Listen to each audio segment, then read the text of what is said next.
Hello, everyone, and welcome to today's webinar presentation, Protect Medicaid, State Revenue Strategies for Aging and Disability Advocates. I'm Yasmin Peled, Director of California Government Affairs here at Justice and Aging. Today, I'm joined by my colleague Natalie Keene, Director of Federal Health Advocacy at Justice and Aging, Wesley Tharp, Senior Advisor for State Tax Policy at the Center on Budget and Policy Priorities, and Kelly Allen, Executive Director of the West Virginia Center on Budget and Policy. Before we begin, I would like to go over a few webinar logistics. Again, welcome to all participants. You are all on mute, but we welcome your participation in today's presentation through the Q&A function in the Zoom control panel. Also available in the Zoom control panel is the CC button, which enables closed captioning. I will be watching the participant questions as they come in throughout the webinar, and I will uplift high-level themes during the Q&A segment at the end of today's presentation. You can also use the Q&A function to request technical assistance with Zoom, and our staff will do our best to assist you. This webinar is being recorded, and after the conclusion of this webinar, the slides and recording of today's presentation will be available on our website and will be emailed to all registrants. We would also appreciate your participation in our post-webinar survey that will pop up on your screen following the close of the webinar. Justice and Aging is a national organization that uses the power of law to fight senior poverty by securing access to affordable healthcare, economic security, and the courts for older adults with limited resources. Since 1972, we've been focused our efforts primarily on fighting for people who have been marginalized and excluded from justice, such as women, people of color, LGBTQ individuals, and people with limited English proficiency.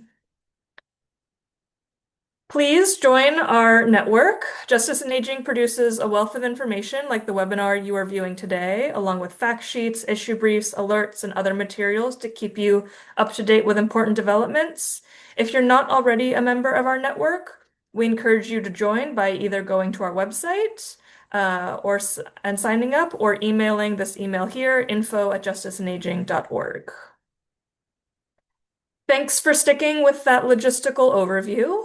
On today's webinar, we are going to begin with an overview of HR 1 funding cuts and why aging and disability programs are at risk.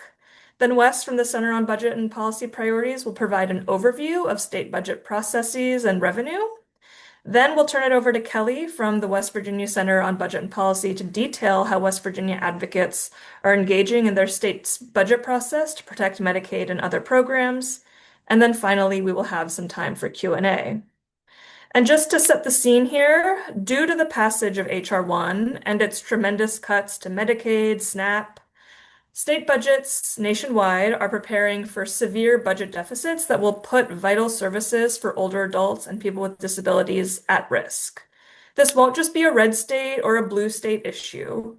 All state advocates are going to need to engage in this advocacy. I can say that even in California, there are political headwinds that make raising revenues difficult, but the need for these new revenues to fund important programs is more critical than ever. Now I'm going to turn it over to Natalie to get us started. Great. Thanks, Yasmin. So to get into a little more detail on HR 1, this is the Budget Reconciliation Act of 2025 that was signed into law July 4th last year. And the reason why we need to start with this when we're talking about state budgets is because of the massive cuts that this law is making to federal funding for programs like Medicaid. It made by far the largest cuts to Medicaid in history, $990 billion over 10 years. And when we add cuts to Medicare and the Affordable Care Act and SNAP, the total is well over $1 trillion. This cut to federal funding means shifting costs for operating these programs to states. Congress also cut federal SNAP funding by 20% and shifted those costs to states for the first time. H.R. 1 adds new administrative costs for states to set up complicated systems to administer new mandated work requirements in Medicaid. And it curtails the ability of states to fund their own share of Medicaid costs by severely limiting provider and insurer taxes. This further reduces federal Medicaid spending because states can't get federal reimbursement for Medicaid until they spend their own money. The bill also creates new barriers to Medicaid access that directly harm older adults and people with disabilities and the Medicaid program more broadly. It particularly takes aim at Medicaid expansion under the Affordable Care Act, seeking to reduce enrollment, which amounts to another funding cut because states get the highest federal match for these enrollees. Next slide. So the impact of all of these cuts is that states are left holding the bill, and Medicaid is a huge bill. It's 30% of a state's budget on average. So states will be under a lot of pressure to cut optional benefits, enrollment, and provider rates to balance their budget.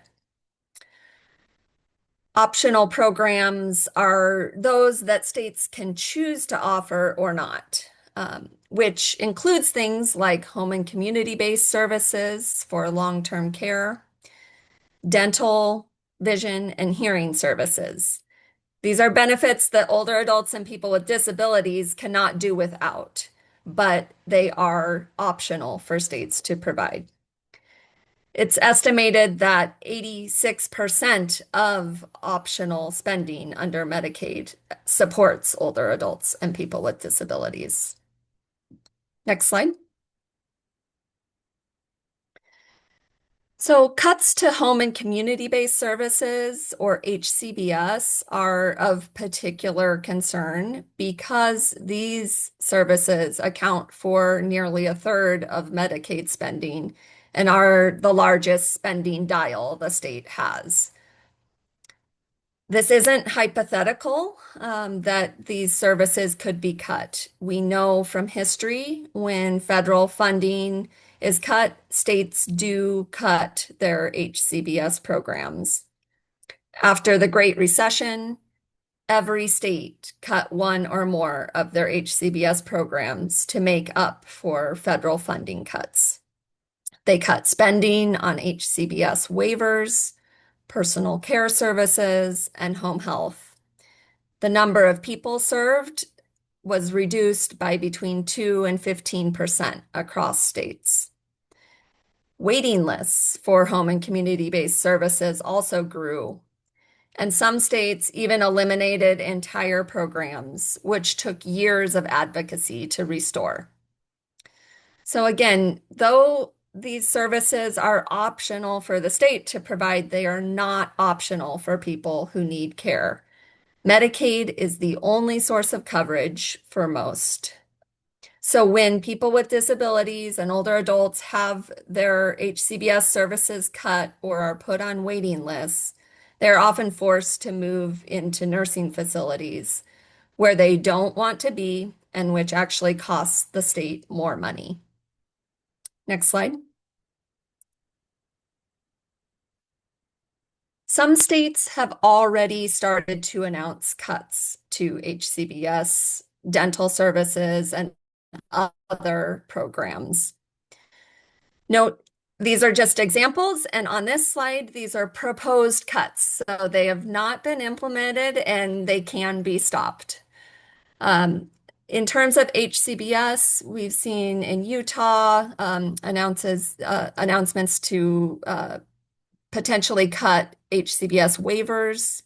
In Colorado, there's been several rounds of cuts announced, and the most recent is cuts to homemaker services and community outing supports. In Missouri, there are cuts targeted to people with intellectual and developmental disabilities on the table. And in Nebraska, they're considering caps on the hours family caregivers can be paid. In terms of adult dental coverage, Massachusetts is considering adding a $1,000 annual cap, and Colorado reinstating a cap of $3,000 per year on dental benefits. And most worrisome of all, some states are again proposing to eliminate entire programs. Idaho the governor there has proposed eliminating all of their HCBS programs and adult dental. Next slide. And some states have already implemented cuts starting last year because they know what's coming down the pike and they're already facing budget pressures. For example, California reinstated its asset limit for older adults and people with disabilities and rolled back expanded eligibility for immigrants. Several states have approved cuts to provider reimbursement. Provider reimbursement directly corresponds to access, especially services like HCBS, where there's already a workforce shortage due to the pay for direct care workers being extremely low. So here we have examples of Idaho making an across-the-board cut to provider reimbursement that includes reimbursement to HCBS and dental providers. North Carolina, the North Carolina governor announced cuts last year to provider rates, but has rolled them back because of litigation. And these cuts, though, are still on the table as the legislature considers the budget. And Colorado had previously announced they were going to increase provider rates, but that has now been reversed, and they actually instituted cuts to reimbursement for dental and other services. Next slide. So I'm going to leave you here with a few of Justice and Aging's resources on HR 1, more about what the cuts mean for older adults, and some advocacy tools in there as well. And now I will turn it over to Wes. All right. Thanks so much, Natalie, and hi, everyone. It's a real pleasure to be on, and I'm looking forward to sharing some insights, hopefully, and to getting into the conversation. I'm Wes Tharp. I am Senior Advisor for State Tax Policy at the Center on Budget and Policy Priorities in Washington, D.C. Center on Budget is a nonpartisan research and policy institute that advances federal and state policies across a wide range of lines of difference to build a nation where everyone essentially has the resources they need to thrive and to share in our nation's prosperity. I've been with the state fiscal policy team here at the center for over 7 years now, and in this general line of work for about 15 years overall, really helping focus on sort of working with state policymakers, partners, advocates across the country to navigate questions around state revenue, and particularly its essential role in supporting services and people and communities in every state. And so I'm looking forward to our time here together, and I will jump right in. So this is the place I'd like to start. State budgets and the people they serve in 2026 and the coming years are really facing enormous pressure, as Natalie was sharing, on kind of two main fronts. One being that basket of federal policy changes recently enacted through HR 1, including sort of major healthcare cuts, significant new cost and responsibilities for states under SNAP for food benefits, and then also a third factor that I won't detail here, but it is something that's starting to really impact state debates and kind of upend revenues as well, which are basically spillover cost from the major federal tax cuts for predominantly wealthier taxpayers that have some implications for states as well, that are something that state budget writers are wrestling with also.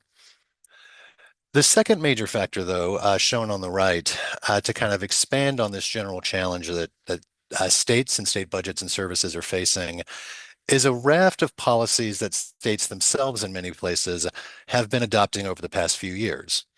In particular, over the past 5 years, we've seen a wave of oftentimes very costly reductions in states' personal and corporate income taxes. We've seen a proliferation of and increasingly soaring cost from various state programs that essentially divert public education, public revenue from public education to private schools. And then third, we've also seen a spread of increasingly extreme sort of cuts and caps to local property taxes, which of course affect a wide range of services, including schools, libraries, senior centers, infrastructure, and the like. And so moving to the next slide, I will just note that these are trends that I'm sure many people here on the call are already well versed in and that have been increasingly well documented.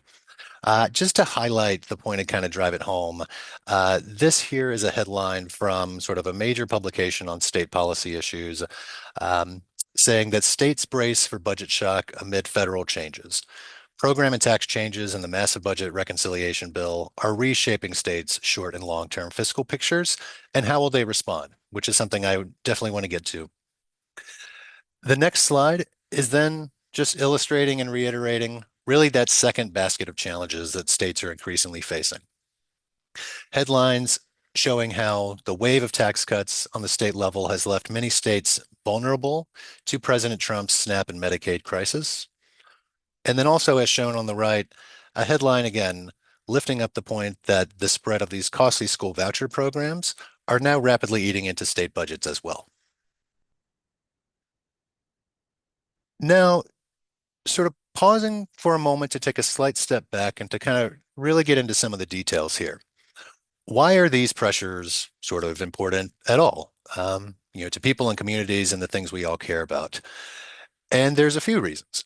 One is sort of as highlighted in the pie chart on the right, about one in every $3 available for investment on the state level comes from the federal government, which means that any significant drop in federal support means that states are going to have to look at making some potentially painful trade-offs.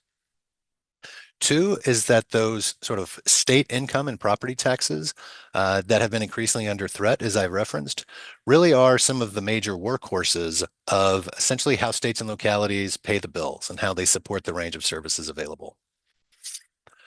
Third, and really, really critically, for reasons we'll get into here for a moment, are that states and localities, for that matter, have to balance their budgets on an annual basis. That is sort of unlike Congress, which for some very good reasons sort of is allowed to run an ongoing deficit on a year-to-year basis or over time. But because states can only support the funding available with the revenues they have, that means they face significant choices and trade-offs. And it also means major risk of harmful cuts when revenues go down, not just to states' sort of newer responsibilities for food assistance and now healthcare with those HR1 cuts, but also major risk of essentially shifting of funds around from other sort of also vital state and local services, be it schools, housing, childcare, or other things. Now, on the next slide, we'll see sort of what are some of those key services, those sort of critical supports that we all count on at the state level that are now under threat, again, from the combination of federal cuts as well as these other state pressures. Thinking about what states fund overall, on an annual basis, in aggregate, they invest about $1.2 trillion in a range of things, from schools, healthcare, and other services.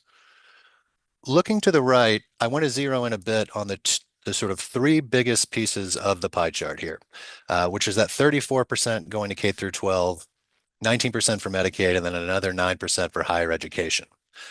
Add those up, what you basically get is that roughly 2/3 of state budgets nationwide, those dollars are going to support a combination of public education and healthcare.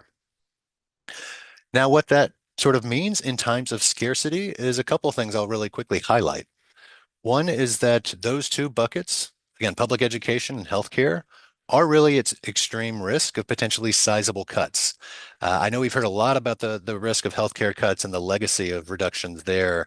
But another example is, during the Great Recession, there were a wide range of cuts to K through 12 education that were made in states, for example, to teachers and vital support services that were never actually fully reversed. Those cuts were so deep, due to revenues going down, that they were at least partially permanent in many states. And then second is that, those sort of, if you will, smaller pots of money as well that also fund incredibly important services for things like transportation, public assistance, various sorts of kind of community services as well across states. Those things are also very much at risk when revenues go down because policymakers will oftentimes in many states sort of try to look for as many little pots of money as they can, in some cases to sort of offset as long as they can cuts to larger, more popular and sort of visible services. And so there's really widespread risk of harm to some really critical supports. So that was a focus on where the dollars go and kind of what's under threat from this growing pressure on the state level.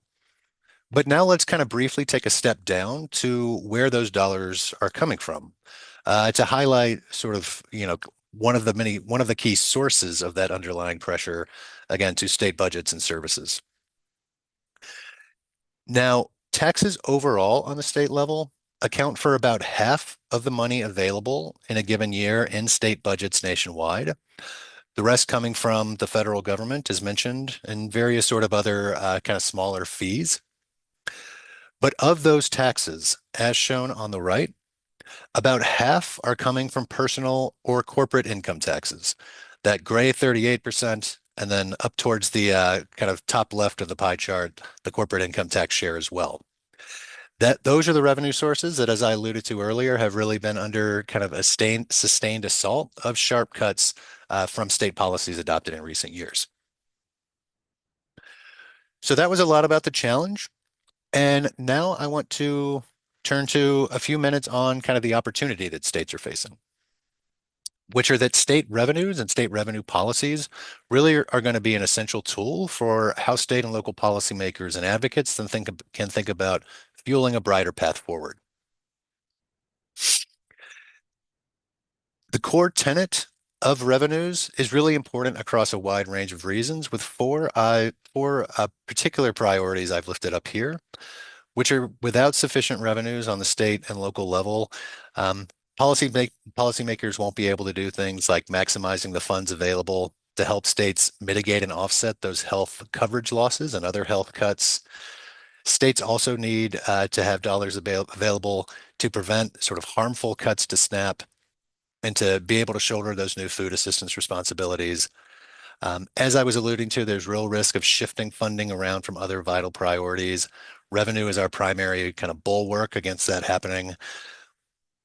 And then also, candidly, for, many state policymakers and the public at large, and a lot of times, just getting back to the status quo before HR 1 really isn't good enough. States have a lot of their own unmet needs and priorities that, folks have a lot of momentum around wanting to invest in stronger solutions for over time. Things like childcare, strengthening transportation, repairing and constructing schools. And so revenues are not just about getting back to zero, if you will. In an ideal world, they're also about going bigger and bolder to being able to invest in the future. So that's basically the what is focusing on revenue. I'll spend a few minutes focusing on a little bit more on the how, which is namely that to guard against kind of a cuts first reaction to HR 1 and the significant harm that could come with it, state policies and makers and advocates can kind of prioritize three things that I'm going to touch on briefly one at a time, which are protecting revenues currently under threat, raising new revenues where possible to offset cuts, and then what I'll describe as reclaiming revenues that states are already losing due to prior policy choices. So the first of those is that in this world where states are facing sustained pressure, really a first order of business is to not do any additional harm, if you will, through more harmful state policies. In other words, to protect revenues that states, at least at the moment, are currently collecting. This means working, sort of in partnership with allies wherever possible to push back on emerging calls to do things like enact and expand sort of large cuts to additional sort of sharp cuts to personal income tax systems, expansions of those private school voucher programs I was describing, as well as looking to engage on this kind of raft of property tax cuts and caps that we've seen in recent years. There's a lot of action going on this policy out there right now in state capitals in places like Georgia, Missouri, and South Carolina, where lawmakers are right now discussing potentially eliminating income taxes altogether. Additional states where there are similarly extreme efforts to very sharply reduce or even eliminate property taxes as well. Now, on the next slide, I will just quickly highlight that while that may sound like a daunting challenge, sort of to push back against what are sometimes seen as sort of at first glance, at least, popular policies around tax cuts, I include this slide here really just to highlight that there's a lot of incredible work going on every day in very difficult political environments to do just that. I've just sort of pulled a few examples from sort of people and groups that we've worked with all across the country to push back against harmful cuts in places like Georgia, Ohio, North Carolina, Kentucky, and Iowa, and there are many others. On the next slide, I will point out that it is also important, kind of wherever political circumstances may allow, for states to really try to get bold and look at ways to raise new revenues as well, through a range of tools like things like targeted tax increases on those most able to pay, sort of the wealthiest households and oftentimes multinational corporations. These are policies under consideration in a few states, places like California, Colorado, Rhode Island, and Washington just this year. I will also say a little bit more on the next slide about the fact that these are policies that have also been adopted in recent years in many places. So just in the past 5 years, we've seen 11 states plus the District of Columbia sort of take this path of raising new revenues in a targeted way to support investments. And then on the next slide, we just have kind of a summary table of some of these policies that were enacted. I won't detail them for time one by one by any means, but we have resources available on this sort of general story that we can share. Again, various policies such as sort of personal income tax rate increases, sort of things like reforming state capital gains taxes or corporate income taxes in ways that have generated a significant amount of revenue for services ranging from childcare to education to transportation and others. And then this slide is largely going to be pointing to what is essentially a kind of follow-up resource that I would really urge people to take a look at if they're interested in learning more about kind of their state. This is an online tool we have that has essentially 50 state information on which revenue levers are available in your state. This link and QR code are available for folks who want to take a look after the webinar. But people, I think sometimes when they're thinking of state revenue, might only be thinking of sort of a small handful of options, say personal income taxes, maybe raise the sales tax, so on and so forth. But there are actually dozens of individual policies that are available on the state level. And this is the tool that can help people get started in thinking about what might be right in your case. And then that third strategy that I alluded to earlier is what we've been describing as the need for wherever possible, or particularly in states that have adopted sort of costly and regressive policies in recent years, to really think about sort of working hard to reclaim those revenues if possible by doing things like pausing or ideally reversing some of the most costly iterations of those things, such as deep income tax cuts. That's something that might sound like a tall order, and it frankly is, but it does have precedent. We've seen things such as, for example, in Kansas last decade, where there was a bipartisan supermajority reversal of a really extreme tax cut experiment that had been enacted in that state. We're also seeing some evidence right now suggesting that the public may be more open to things like pausing and reversing tax cuts than one might think. For example, there was a recent poll out of Kentucky, one of the states that has really deeply enacted significant personal income tax cuts in recent years, where only 9% of voters said that those tax cuts were really helping them personally. On the next slide, I just want to quickly highlight that sort of part of the potential way of getting more people to be able to connect the dots and for policymakers to really think about the importance of revenue is in states like Kentucky, which I show as an example here, really working to paint a more kind of aspirational and inspirational picture around revenue than people necessarily think of when they hear the word taxes in a lot of cases. The fact that those dollars could, if they weren't going to tax cuts, for example, or other regressive policies, could do things like fuel all sorts of investments that are what are shown in the kind of post-it notes here on this example photo for things like childcare, education, or whatever, or healthcare, or whatever your policy priority might be. So in just a remaining moment or two before I hand things over, I want to lift up a couple of kind of key points about thinking about the process for sort of how to engage in these issues. One is that at least some of you might be thinking, this sounds great, or at least this sounds interesting, or at least I want to learn more and think about how to lean in on revenue a little bit further. But then the process for doing that, the process of thinking about how state tax and budget decisions get made, might look like something very much like this slide, which is a little bit of a labyrinth. And so I want to close with just a couple of points.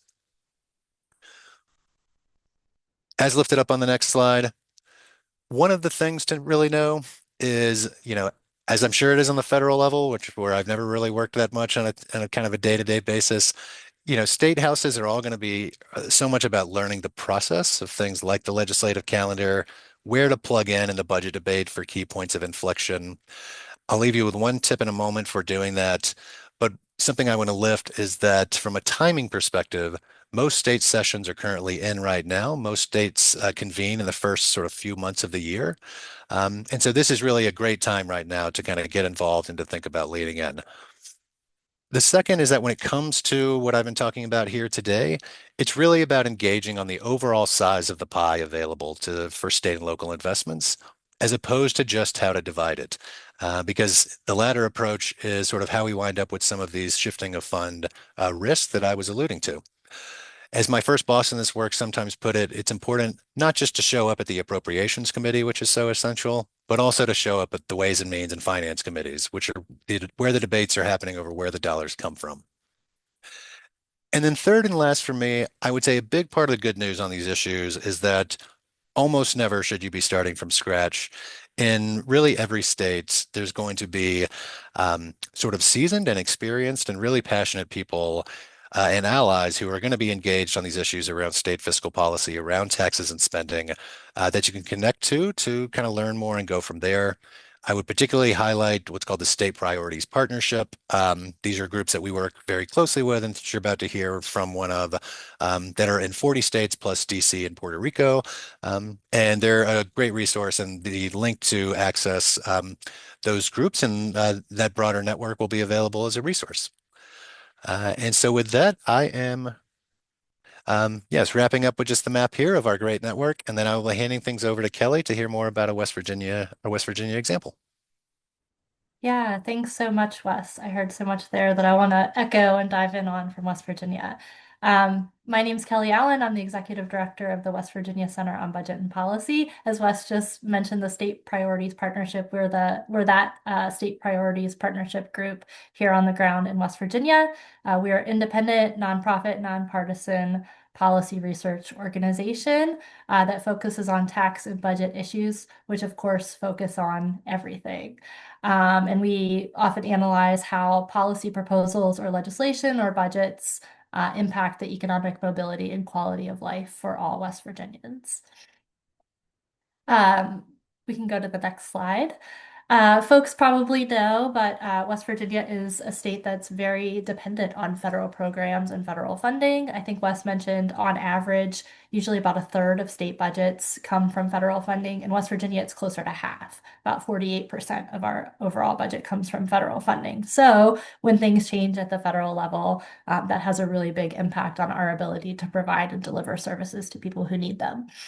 Here in West Virginia, nearly 1 in 3 of our residents rely on Medicaid for their health care, covering nearly half of all births, half of all coverage for children, about half of all working age adults with disabilities.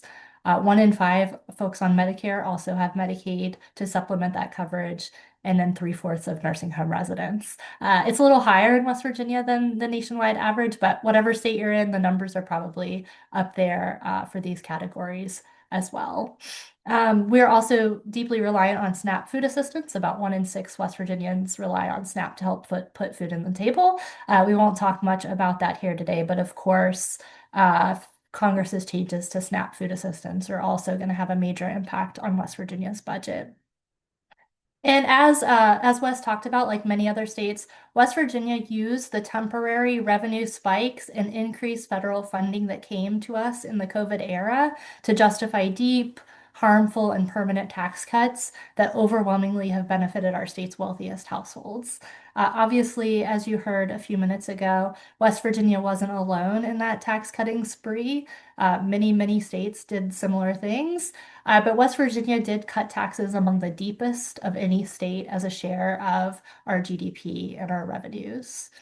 Um, Initially, when we passed big tax cuts in 2023, the increased COVID era federal match was still in place. So we were, as all other states were, we were getting an extra federal funding for Medicaid. We were getting lots of K-12 education funds. They were called ESSER funds. Child care providers were getting these stabilization grants that gave them higher than normal reimbursements. And all of those extra federal dollars kind of papered over the budget holes that were created from our deep tax cuts. Um, Another way we kind of slashed our budget to make space for tax cuts, we had about 4 or 5 years where our state lawmakers told residents of West Virginia that we could essentially hold the budget flat forever, that the budget would no longer increase with inflation, but it would just stay at flat levels that were decoupled from inflation. So in addition to using federal dollars to plug those holes, another way we kind of slashed our state budget to make space for tax cuts was by moving more of our state share of Medicaid that we had to raise onto provider taxes. Um, we can talk about that a little bit more, but states raise their share of Medicaid funding in a variety of ways. And it was mentioned earlier, one of those is through the state budget, another is through provider taxes. So we essentially became more and more reliant on provider taxes in recent years to fund our share of Medicaid, and now that's backfired. So we're either going to have to move those dollars back onto the state budget or make even deeper cuts to Medicaid than we would have to otherwise as a result of Congress's changes. So now we're in this really precarious moment where our tax cuts are fully implemented, that COVID era federal stimulus has expired, and not only that, but federal funding is dramatically declining as a result of the One Big Beautiful Bill, or HR 1, passed last summer. And now we're kind of beginning to see in West Virginia areas that we've long underinvested in are really beginning to show. West Virginia has an aging population. We're one of the states most susceptible to natural disasters, which are driving up long-term costs. And again, those things aren't really exactly related to Medicaid, but Wes talked about how there are other budget pressures that are all kind of coming together right now in states. So those are some other things that lawmakers are grappling with. And we're also seeing other casualties of deep state revenue disinvestment becoming clear. The agency that administers SNAP and Medicaid has been warning for years that their caseworkers are extremely overextended due to low pay, and budget cuts have created these extended vacancies. So now that we have overworked caseworkers, we're adding all this additional layers of work onto them as new work reporting requirements and responsibilities come down from Congress. Um, we have a long wait list of families waiting for home and community-based services, more than a year in some cases. And in the state, we've seen historic numbers of public school closures, school districts saying they're underserving students with special education needs due to a lack of dedicated funding. So we're facing a lot of structural challenges that are kind of underpinning this moment. And you know, we're really here to talk about the current moment of the deepest cuts to Medicaid and SNAP in our nation's history. If you don't mind to go back one slide, I'm sorry. Our we at the West Virginia Center on Budget and Policy in a lot of ways have been the only credible source for the media, the public, and lawmakers of the estimates of federal cost shifts coming to the state budget as a result of SNAP and Medicaid changes. Okay, you can go ahead now. Our governor's administration has refused to release internal reports that they created about how much they think federal cuts will cost the state budget. Members of the media, lawmakers have requested analyses and FOIA'd and have been unable to get it. So we have had to kind of create our own estimates with help from the Center on Budget and Policy Priorities and others to really help prepare the public and lawmakers and media for these oncoming costs that are going to deeply impact the state budget. And the other thing that's going on right now is that proponents of tax cuts in our state are arguing that the reason we're not seeing economic growth, that's what proponents of tax cuts often say, that they'll lead to economic growth, but they haven't in West Virginia. So what the proponents are saying now is, well, the tax cuts weren't big enough yet. We have to do another one. It'll be the next tax cut that'll create the growth. So they're kind of really pushing for lawmakers to make painful budget cuts to programs like Medicaid and public education in order to enact additional tax cuts. Okay, I think we're ready for the next slide. So just as, into the fall and winter, we've had to be a source, I think, for allies and partners in healthcare organizations and the media and others about the potential costs of these Medicaid and SNAP changes to the state budget. We've also worked really hard to show, as Wes talked about, how state and federal tax cuts over the last decade have overwhelmingly benefited the state's wealthiest households and have come at the cost of investments in key programs that, help all households thrive. So we put this, we worked with the Institute on Taxation and Economic Policy, who modeled the impacts of tax changes to show that over the last decade, if you look at state and federal tax cuts combined, the wealthiest 20% of West Virginians are getting over $2.2 billion every year in tax cuts. And we contrasted that, that's more than our state spends on the entire K-12 education system. The $1.2 billion that the wealthiest 5% of households are getting in West Virginia every year from tax cuts is, double our state budget's expenditure on Medicaid. So we've really been kind of trying to set the stage for what Wes talked about a little bit about how we can reclaim some of these tax cuts that have overwhelmingly benefited the state's wealthiest households to meet our state budget needs as Congress is pushing the cost of these critical programs down onto the states. So right now in West Virginia, we're in the last week of our state legislative session. We're in the heat of the budget debate, and we've seen really disturbing budget proposals made. We've now seen 3 versions of the budget. We had the governor release one, and then each chamber, the House and the Senate, have released their own. And we've seen proposals to finance more tax cuts by cutting Medicaid and SNAP administrative funding outright. A compromise version of the budget passed last week, and it cut waiver programs that help West Virginians with intellectual and developmental disabilities. It puts Medicaid services now and in upcoming years in a really precarious position by only funding it if revenues come in above expectations and the state has a surplus. So the budget that passed the House last week cuts Medicaid out of the base budget and uses supplemental or surplus allocations to fund Medicaid. And it's a little bit wonky, but basically what you need to know is it makes Medicaid funding precarious and only dependent on if revenues come in above expectations, rather than being a part of the base budget that is guaranteed. And then, we know that lawmakers are not even contemplating the coming SNAP and Medicaid costs in future years because they haven't even seen the proposals from the governor's office about how much Medicaid costs are going to go up as the provider tax is phased out, or how much we might be on the hook for if we have to absorb a share of the SNAP benefits starting next year. So this year we've worked really hard to bring health and safety net partners into our revenue battles.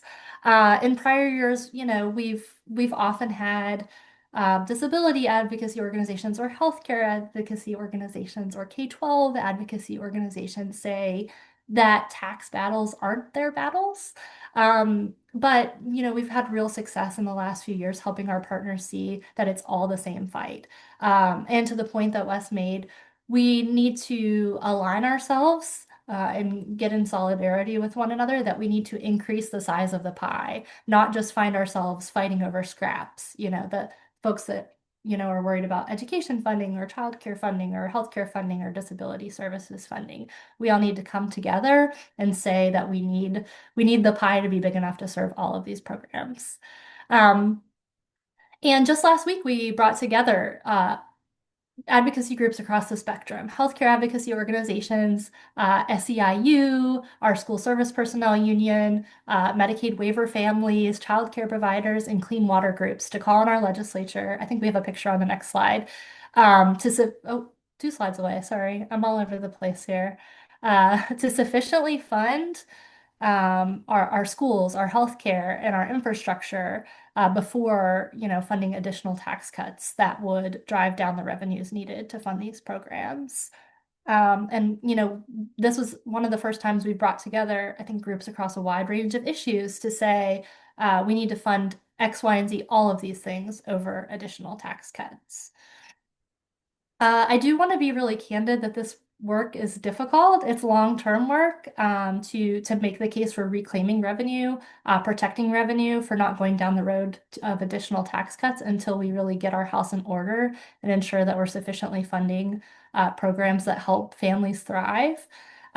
We literally just got word a couple hours ago that tomorrow our House Finance Committee is going to take up another income tax cut that will slash another 125 to $250 million in critical revenue.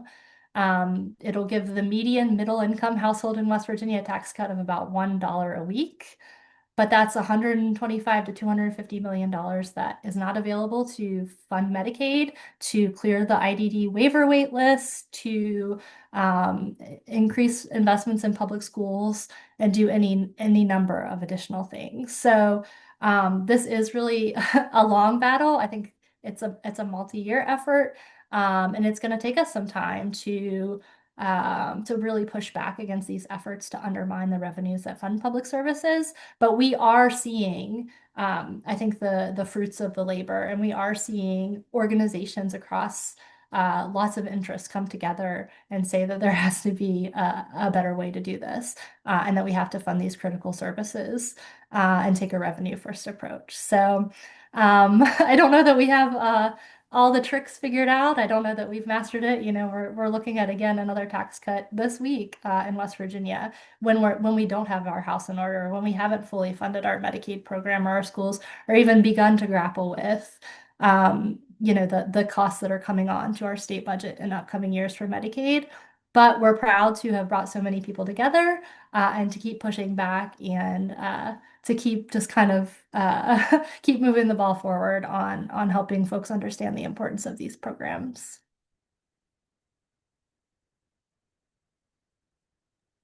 Great. Well, thank you so much to Wes and Kelly for joining us today. We've got some time for Q&A, so I'll put another plug to folks. If you've got questions, please use the Q&A function in the Zoom control panel. I'm going to start with a question here that I think is sort of related to the MCO tax, Kelly, and the limitations in HR1 on using provider taxes. What are states doing to address that diminishment of revenue? And since HR1 is really restricting state options, sort of what's going to happen with I think Kelly, you mentioned, that West Virginia is newly reliant on a lot of provider taxes, and now that option is going away. And so, if you could respond. Yeah, I mean, I think one of the ways, as I mentioned earlier, that West Virginia was able to uh, do deep tax cuts was by offloading a lot of the cost of Medicaid off of the state budget and really increasing our reliance on the provider tax. And that's that's coming back to bite us now as that's phased back in. We estimate that I think starting next year it's going to reduce state Medicaid funding by about $30 million.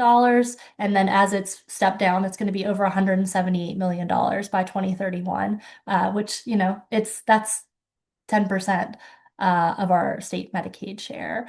And of course, that times four, because if you don't replace that revenue, you forfeit that, in West Virginia, 3-to-1 federal match.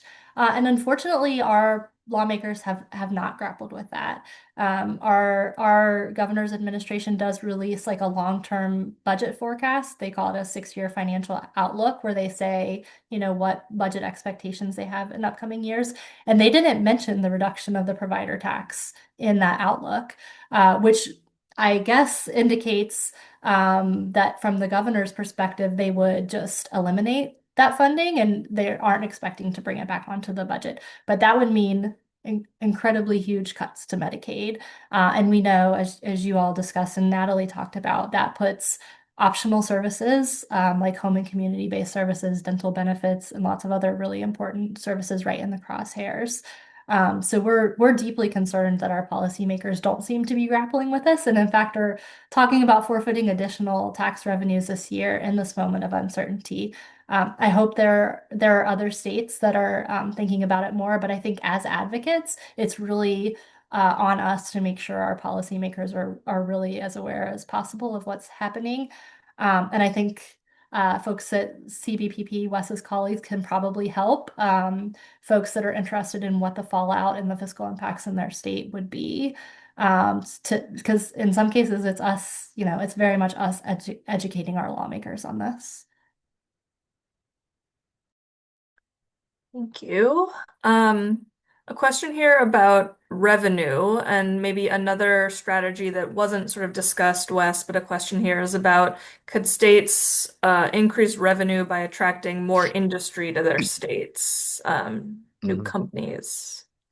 Yeah, sure thing. And I appreciate this question. So, this is something that I would sort of say yes and no to. In that the yes part is that sort of in an ideal world, when states are, growing economically, they're sort of retaining residents they have, sort of attracting new ones on a year-to-year basis. They have things like small business growth, new industries coming in, that kind of economic prosperity that's, any state wants to have is a big revenue driver in its own right. For example, if you look at states that are, considered to be some of the states that have grown more quickly in recent years for a variety of reasons, places like, Texas, Georgia, Oregon, Colorado are coming to mind. Those are places where just those underlying, that sort of churn and economic growth, is causing those states to bring in decent amounts of revenue on a year-to-year basis.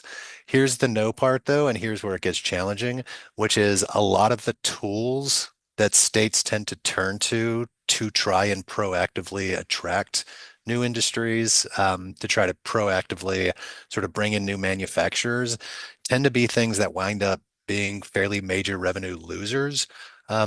Overall and in the long run, these are things like sort of really costly state tax breaks and sort of subsidies for chosen industries, um, sort of sometimes kind of experimenting or almost gambling a little bit with state dollars on sort of unproven economic development schemes that might sound good at first glance, but then aren't really based in a lot of evidence.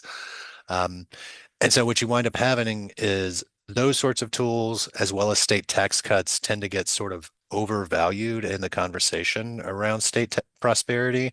And what gets undervalued in the conversation around state prosperity are the sorts of investments that are equally important that those revenues could have gone to. So those are going to be things like an educated workforce, people having access to local services, health services, functioning infrastructure. And so, we tend to really lift up what I think is kind of the mainstream evidence and research on this, that states tend to be well served when they're sort of looking at the full board, if you will, of how to have a prosperous state, which is, you don't necessarily want taxes to be sort of, way outside the norm or kind of confiscatory in some way. But that the sort of bargain basement approach to state economic growth also doesn't work. So you really have to think about the importance of those revenues as well. There's a couple questions here that I'm sort of going to combine into one maybe sort of big overarching question that might be our last one here that's sort of about communicating about these issues. These cuts, potential cuts to Medicaid, HCBS, SNAP, in a way it's intentional, right? It was intentional in HR1 to have this massive change and sort of funding Medicaid and SNAP and now funding tax cuts. So that was all intentional, but how do you break through in communicating that? How do have, maybe Kelly, you can start from West Virginia's perspective. How can you get the general public sort of on board with that and then move them into how to advocate for these revenues and sort of the movement building that comes with this. Yeah, I mean, I can try to start. We have been on the ground in a lot of rural communities throughout West Virginia. We're a very rural state, so that's most of them. Since HR1 was, first being debated more than a year ago. And I mean, I think something that struck me was in these communities, there are places that faced the loss of industry, and then, public school, waves of public school closures, and now, their hospitals and clinics are really at risk of being lost. And, those are the largest employers in rural places, right? Your school district, your hospital, your healthcare provider. So, I think for a lot of folks, it's an issue about care, about how we care for the people that we love the most, but it's also really an economic issue. We often say that the Medicaid expansion is the best thing West Virginia has ever done for economic development, in terms of the healthcare jobs that it's created. So I think just one other thing I'll say is, when we first started going out in communities and talking about this over a year ago, people did not believe that Medicaid would be cut or SNAP would be cut. And they thought we were being, I think, alarmist or hyperbolic. And we've gone back since HR1 passed, and there's still questions about whether people that they love will be impacted because this is all being implemented over such a small, like a lengthy process. So, I mean, for us, we just keep showing up. We're kind of, building relationships with people. In some ways, people that showed up to kind of argue with us, but we were keeping that conversation going. And I think it really is just about keeping showing up as people start to see the impacts. And as we can help them connect the dots about the importance of these programs, not just for their loved ones, but for their hospitals, whether they rely on Medicaid or not, for their economies and yeah, for us, it's just like to keep showing up and having conversations with folks and helping mitigate the harms as much as possible, and helping do that advocacy to ultimately see them rolled back.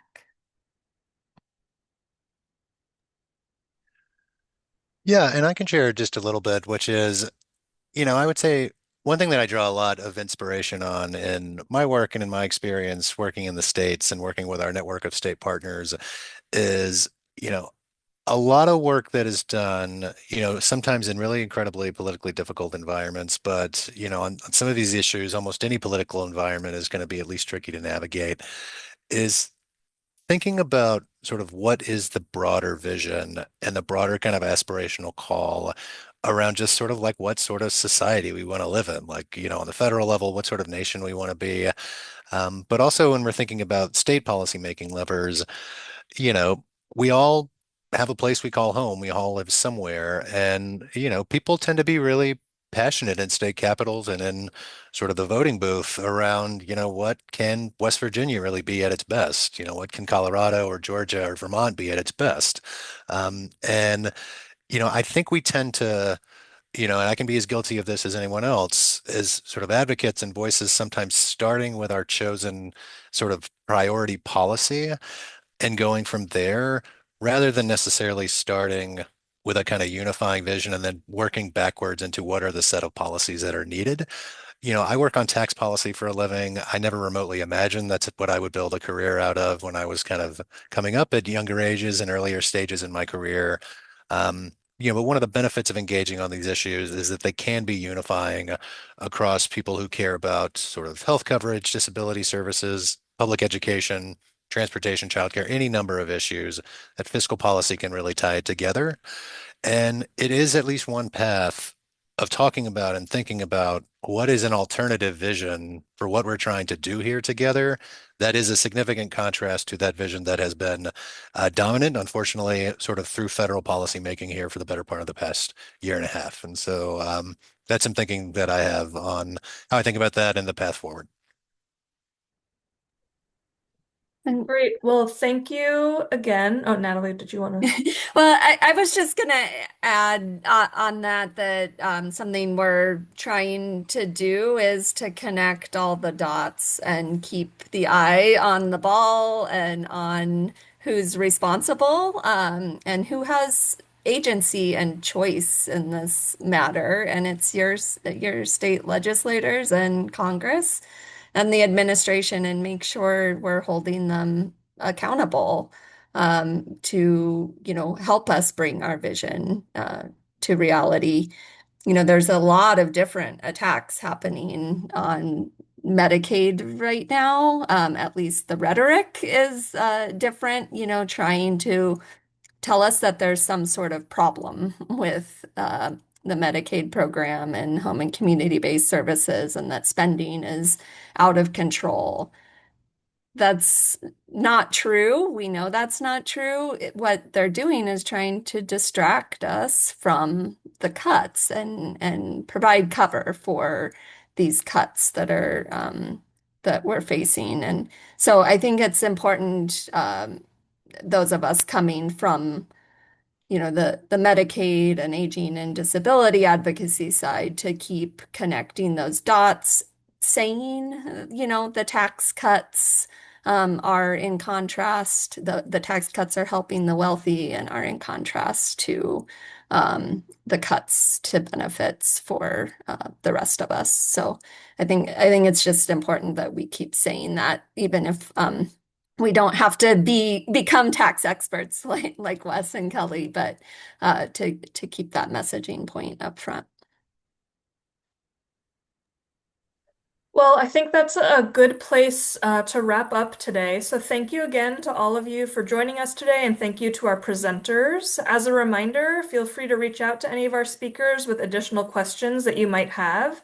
And please don't forget to complete the post-webinar survey. Your feedback on these webinars is very important to us. Thank you so much and have a great rest of your day.